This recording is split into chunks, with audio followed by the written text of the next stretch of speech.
The championship's back, and what a fucking return we have made to the... Where'd you come from? The champion... Oh. Anyways, the championship's back, and what a return North End made to the championship. Coming back from a month of no football and a month of some horrible, horrible World Cup games to a 4-1 victory at Ewood Park. Yeah, exactly. So, of course, this means that while the Preston North End is back and we're in business, of course, England was knocked out of the World Cup, and that's a massive shame, but... oh well, I'm not here to talk about England, I'm here to talk about P&E. So let's talk about P&E. So in the first half, it was all about high pressing. Something from the get-go and something we delivered on without having us ask a question. Knocking one in early. Great to see Woodburn score in the league. The rest of the half was also played well with a few errors. And then in the second half, it was even better. As we got a very early goal with 2 more quick ones to follow further in. It was just a shame to have conceded, but it was a brilliant display for the rest of the second half. Looking at the stats, of course, they had 7 shots to our 13, so we had nearly double that. Only two of their shots were on target, which is less than, it's about what, 15% if that. And we had almost half of our shots, pretty much half of our shots on target, which is good. Of course, they had more spoils of the possession. However, that is irrelevant because in a game where the North End has more of the possession, we never use it well. We just run around with the ball and knock it about. We don't do stuff like this. So yeah, this is good. But this is what we want to see. We want to see high pressing gameplay. We want to see high pressing playing like this. We want to be dominating to try and get the ball back, making clever challenges, making good use of the ball, great passes, or plenty of very brilliant passes, and some good assists as well, especially the ball in from Cunningham for the Evans goal. Absolutely fantastic, sublime stuff.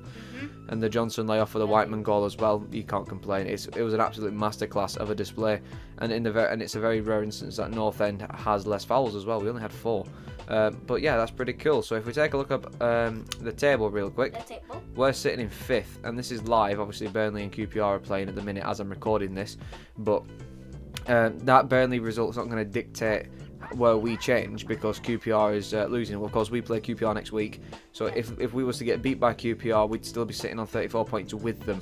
If QPR beat Burnley today and then they beat us, that would put them in a more favourable position than us. However, like I said, that's not the case, and Blackburn will play Norwich next week, and because they're quite close on points, if that was a draw, and then if we were to beat QPR, or if say Norwich wins or Blackburn wins, either way we're staying in the top 6 provided we beat QPR. That's the way it's looking. So I'm feeling very comfortable and very happy and confident with the way that Preston are performing, which is something I've not said for a long time. So all the credit in the world to the boys. And if we take a look at our lineup really quickly, it was a very strange one because about 5 or 6 players were missing. We had Evans on the front with Johnson and Woodburn following behind him. Fernandez, Ledson, Whiteman and Potts through the middle, and Cunningham, Lindsay and Story at the back. And you might think to yourself, so where's Reese? Reese always starts. Where's Hughes? Where's McCann? Where's Brady? Of course we know about Parrott. But if you look at the bench, Bauer, Diaby and the reserve keeper, but then it was all the young ones. So you think to yourself, where was the other players? But they were injured. I don't know how they're injured when you've not been doing anything for a month apart from training and friendlies, but they're injured. So we had this to deal with, but it clearly wasn't a bother to them. This team were bloody brilliant. I think a Brown missing as well. Play this team from now on for all I care. This was a fantastic display for all of them, and to see the young ones finally get a few minutes in them, even if it's only like 3 or 4 minutes, still better than nothing. So if we jump over to Lanks Live now to take a look at what they've rated our players, which I tend to agree with, which is why I'm here. But Woodman, I was given a 7, which I can agree with. It was, pretty comfortable, confident. I tried to mix the 2 words together. They were very confident in his stance. It's just a shame to have conceded. Story, Lindsay, and Cunningham all an 8. Fantastic. Of course, Story and Lindsay making the blocks and clearances, and then Cunningham as well with a few of those, as well as the ball in for the assist. Potts and Ledson an 8 because obviously they were doing their work. Ledson making fantastic challenges, Potts all the way up and down, making clever passes as well. Whiteman a 9. Honestly, Whiteman is just the absolute... I do talk a little bit of smack about Whiteman here and there, but you cannot deny he's the absolute heart of our midfield. Not having him for that Millwall game was a big loss for us. but now he's all right, and it shows. Whiteman was one of the best players on that pitch. Fernandez looking sharp as well. Woodburn was sharp. Johnson was sharp. This is the vintage Daniel Johnson, as they've said, and I can agree with that. He was absolutely sublime today, and he's not been like this all season. So if he can keep this up, I can see him getting more starts. And Chedwin Evans a 9.5. Yeah, you can't say much about that. Hat-trick goal away from it being a 10 out of 10. And then in terms of Finley got a 6. He only got 5 minutes, and then these other 3 unfortunately only had about a minute. But I suppose a minute's better than nothing. It's still a debut for some of them. You're not wrong. And very snowy conditions as well. Very, very snowy conditions. So let's take a look at what Super Ryan said, shall we? How good were your plays today? They was outstanding, yeah. I thought they took the instructions on and the game plan worked to a T with stuff we've been working on. Credit to the group, they were fantastic, very good. We want to be a little more expansive in terms of being on the front foot and getting in people's faces, which is what we did. In and out of possession, we were fantastic today. When you get hit with injuries and a group that sees players going down, you think, which is what that is literally what I thought. But we've had a great available ratio. Then to lose so many players in the space of days, it can harm you. I have seen the togetherness over the last 4 weeks, and the whole group were here today. We made sure of that. When opportunities came along, you've got to take them, and that's why what they did today, distances, work rate, everything about them was excellent. This is England or France. Ignore that. How good was your midfield today? We played with a 2 and 2 10s. Ben and Ryan were 2 holding midfielders, and Ledson set the tone with his tackle. Wow, but it was fair, honest tackle, and it was a derby, so we wanted to make sure we got the first tackle, shot and pass in there, and Ledson was not afraid to do that. Ledson will 2-foot someone and snap their ankle if he wanted to. When you see our fans behind the goals, that in the numbers, you got to wear your heart on your sleeve, and that's what I'm drilling into the group. I love that statement. That's what they did, so fair play. The midfield and Ched were all prepped for how we were going to jump them, how we were going to jump them, and the back lads kept their distance. Distance is different class. Yeah, honestly, he's spot on there. Is that the level Daniel Johnson can operate at? Yeah, I whispered in his ear beforehand because I've seen a real motivated side to him this week of being disciplined and really serious about his job. I said to him when I shook his hand before he went out that I'd seen the different side this week, and he knows he's got to get back to that rich vein of form, which we know he can do. I said to him that the big games are set for big players like him today, and he definitely stepped up, so fair play to him. I don't understand why you didn't play him against Blackpool then, but okay. Maybe missing Blackpool done him some good.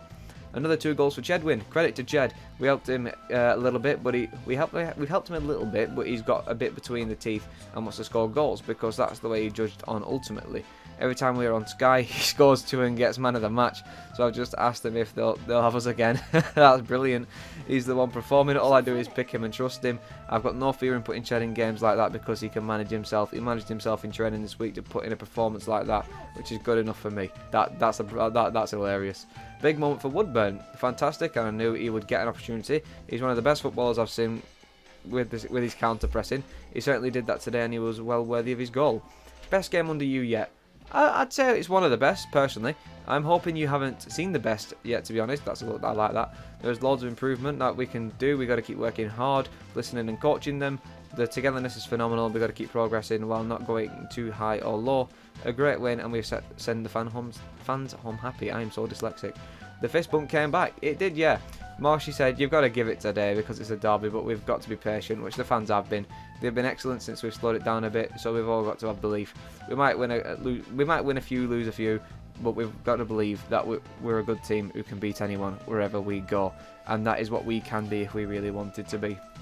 And that like I just said then, this is a phenomenal statement from Ryan about, of course, just his humour about with things as well, you know, about fucking Sky TV and things like that. And then when you also, Mason, shut up. And when you also read things like this, obviously when you see the fans behind that, you have to wear hot on the sleeve. That's where you're going to run to the group.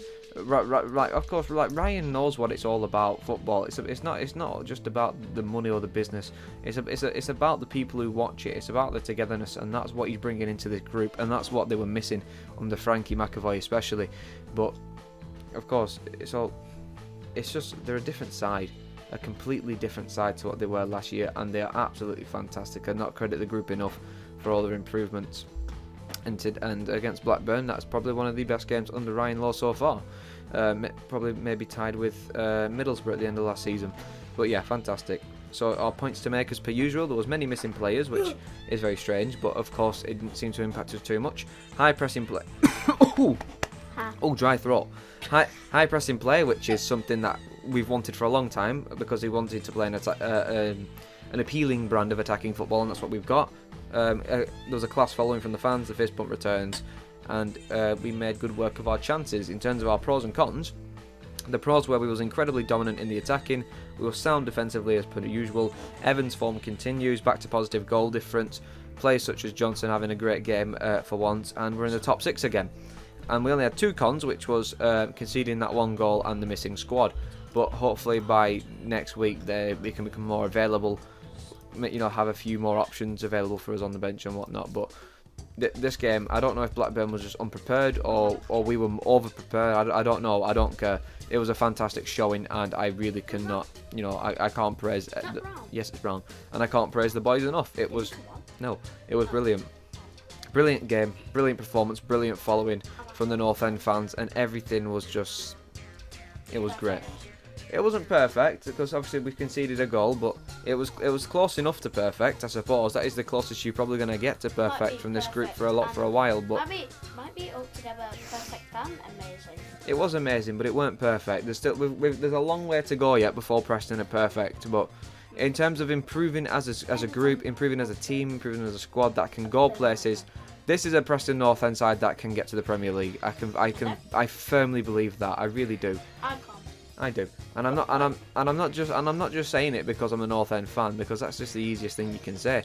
If I didn't believe North End could do it, I wouldn't say it, but I do believe they can do it because I've seen how they've been improving over the last couple of months under Ryan Lowe, and it's sublime. This is a completely different squad, and we don't actually have that much change in the team. He's reviving players like Chad Evans, Daniel Johnson look revived today.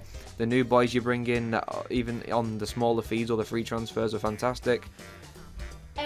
Always fantastic. Always, and yeah, that's about it. That's all I gotta say. Then our next game is gonna be QPR. That's right. Our finish game before QPR. What number are we gonna be? Depends if we win, and it depends on the other teams. That's the only thing that's going to drag us down, other teams, because the Championship this season is so tight-knit, it's anybody's game to win. So if Burnley beats us, QPR, they've lost every single game? No, don't worry about the last 5, worry about the points. QPR are behind us in points now, but and they didn't beat and they're not beating Burnley, so... I thought so, that was number 9. Yeah, but they're still behind on points. Oh. That's what I mean. That's why they're number 9, because they're behind on points. Burnley's irrelevant. They're going straight up anyway. But it's just teams that are going to get in those playoff positions. What are you doing? And our next QPR game is Huddersfield. That means it's going to be. What score do you think for Huddersfield? I don't know, and I don't want to think about it because we've played Huddersfield too many times this year. Why not just have a guess? 2-0, Preston. I say. Right, last time we won 1-0 and 4-1. I'll just say 3-1. 3-1. We're thinking too far ahead though. Let's not jump the shark, shall we? Nah. But for now, thanks a ton for watching. It's good to be back making Matchday report. If you're wondering what happened to the World Cup videos, by the way, I made that first video and I was like, you know what, this isn't this is not working. It's not the same as Matchday report, and I didn't like doing it. So I'll probably make a short video about England and regarding their exit from the World Cup. But Wow. But yeah, that's what I said. I'll make a video about their England as well. make a video about their exit. So. And in April 1, it's Blackpool! Yeah, but plenty of time yet before Blackpool. But like I said, I'll probably make a short video about England's exit from the World Cup. But in terms of making like full-blown England coverage, I don't think I'll do it because it just wasn't as fun, and it was hard to keep up now, especially with working night shifts. It's very tiring. But it is what it is. Like I said, fantastic game, fantastic result. Can't complain. Thanks a ton for watching, and we'll see you next week for QPR. Comment and subscribe and like the video if you want to. Nobody likes Blackpool. And follow the Twitter.